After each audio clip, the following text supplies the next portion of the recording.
এবছর ঢাকার ইতিহাসের সবচেয়ে কাছের উৎপত্তি স্থলে ভূমিকম্প অনুভূত হয়। 5.7 মাত্রার এই ভূমিকম্পের পরপরই 22, 23 ও 26 নভেম্বর সহ 4 ডিসেম্বরে ঢাকা সহ বিভিন্ন এলাকায় ভূমিকম্প অনুভূত হয়। ভূমিকম্প ঝুঁকি মূল্যায়নের এক জরিপ বলছে, কাঠামোগত দুর্বলতা এবং উদ্ধার কাজের সীমাবদ্ধতার কারণে ঢাকার দক্ষিণাঞ্চলের ঝুঁকি তুলনামূলকভাবে সবচেয়ে বেশি। ঢাকার 32টি এলাকার ভৌত কাঠামো পর্যালোচনা করে একটি জরিপ করা হয়েছে। জরিপ বলছে ঢাকার উত্তরাঞ্চলের কাফরুল, ইব্রাহিমপুর, কল্যাণপুর, মানিকদি ও গাবতলী সহ বেশ কিছু এলাকা উচ্চ ঝুঁকির মধ্যে রয়েছে। অন্যদিকে বিশেষজ্ঞরা বলছেন, দুর্বল মাটির উপর গড়ে ওঠা বহু পুরনো ভবন এবং বিল্ডিং কোড না মেনে তৈরি করা 6 তলার বেশি উঁচু ভবনগুলোই ভূমিকম্পের প্রধান শিকার হবে। ঢাকা শহরের অনেক এলাকায় এমনও রয়েছে যেখানে মাটি শত শত বছরের পুরনো। মাটির গঠন দৃঢ় হওয়ায় এসব এলাকায় ভূমিকম্প সহ্য করার ক্ষমতা তুলনামূলকভাবে বেশি।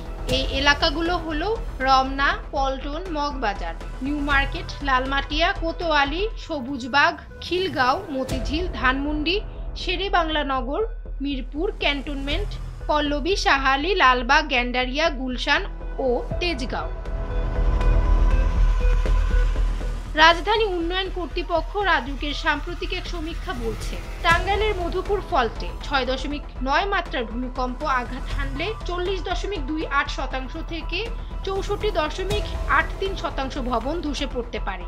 অন্যদিকে সমন্বিত দুর্যোগ ব্যবস্থাপনা কর্মসূচি সিডিএমপি এর সমীক্ষা অনুযায়ী 7.5 মাত্রার ভূমিকম্পেই 72,000 ভবন ধসে পড়বে এবং আরও 1.5 লাখ ভবন মারাত্মকভাবে ক্ষতিগ্রস্ত হবে।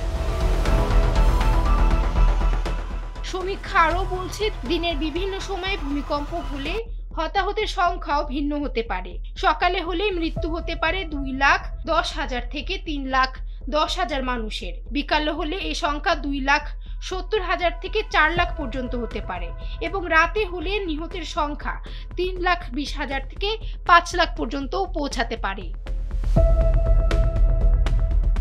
সম্প্রতি ভূমিকম্পের সবচেয়ে আতঙ্কজনক বিষয় হলো এটির উৎপত্তি ঢাকার অনেক কাছাকাছি। আবহাওয়া অধিদপ্তরের পরিচালক মোহাম্মদ মুমিনুল ইসলাম বলেন, এবারের ভূমিকম্পের উৎপত্তি স্থল ঢাকার একেবারেই কাছে ছিল, ফলে অনুভূত হয়েছে অনেক বেশি। তবে এই ভূমিকম্পের স্থায়িত্বকাল আর 5 থেকে 7 সেকেন্ড বেশি হলেই ঢাকার অনেক ভবনই ধসে পড়ত। এ ধরনের ভূমিকম্পের সম্মুখীন ঢাকা ও আশেপাশের এলাকা আগে কখনো হয়নি। আবহাওয়া অধিদপ্তরের তথ্য মতে ঢাকা ছাড়াও ভূমিকম্পের উচ্চ ঝুঁকিতে রয়েছে কুমিল্লা, পার্বত্য চট্টগ্রাম, সিলেট, ময়মনসিংহ এবং রংপুর অঞ্চলের কিছু অংশ। এছাড়া ভূমিকম্পের তুলনামূলক কম ঝুঁকিতে রয়েছে খুলনা ও বরিশাল বিভাগের জেলাগুলো।